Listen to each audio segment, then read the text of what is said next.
Do you want to respond to President Biden being diagnosed with cancer? Are you going to call your predecessor? I think it's very sad, actually. I'm surprised that it wasn't, the public wasn't notified a long time ago, because to get to stage 9, that's a long time.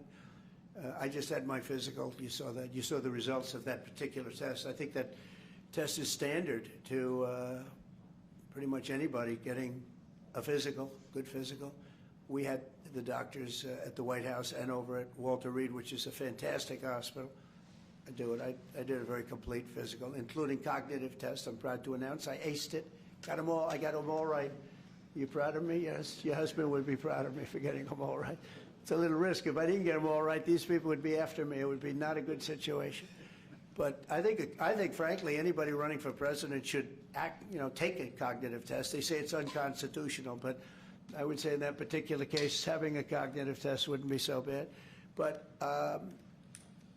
when you take tests, medical, as a male, that test is very standard. I don't know if it's given to everybody, but it's given just about.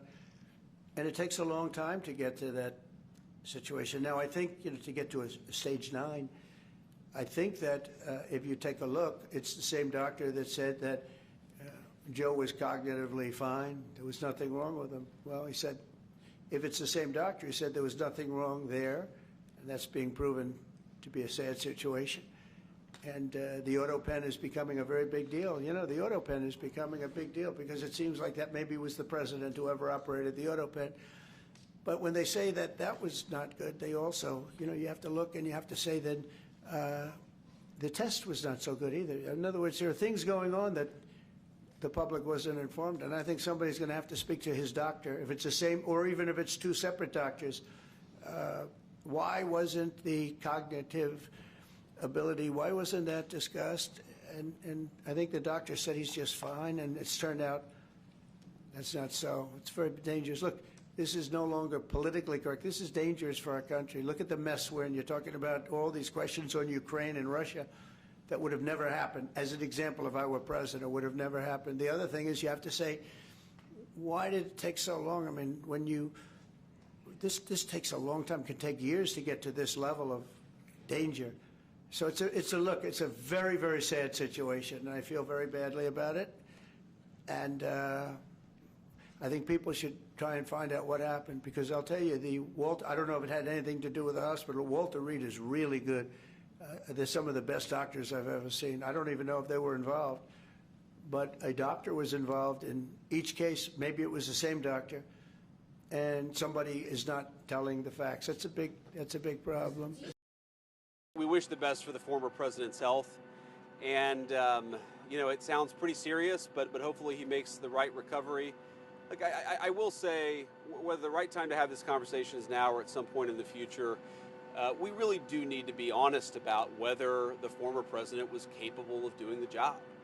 And that's no, that you can separate the desire for him to have the right health outcome with the recognition that whether it was doctors or whether there were staffers around the former president, I don't think he was able to do a good job for the American people. And that's not politics. That's not because I disagreed with him on policy. That's because I don't think that he was in good enough health. In some ways, I blame him less than I blame the people around him. And why didn't the American people have a better sense of his health picture? Why didn't the American people have more accurate information about what he was actually dealing with? This is serious stuff. And this is the guy who carries around the nuclear football for the world's largest nuclear arsenal. This is not child's play, and we can pray for good health, but also recognize that if you're not in good enough health to do the job, you shouldn't be doing the job. It's a painful moment for him and his family. It's a very serious diagnosis. My expectation that President Biden is going to meet this moment with the courage and resilience that he's consistently shown. It seems to me entirely inappropriate that at this moment in time, when President Biden is dealing with a serious and aggressive form of cancer, there are Republicans who are peddling conspiracy theories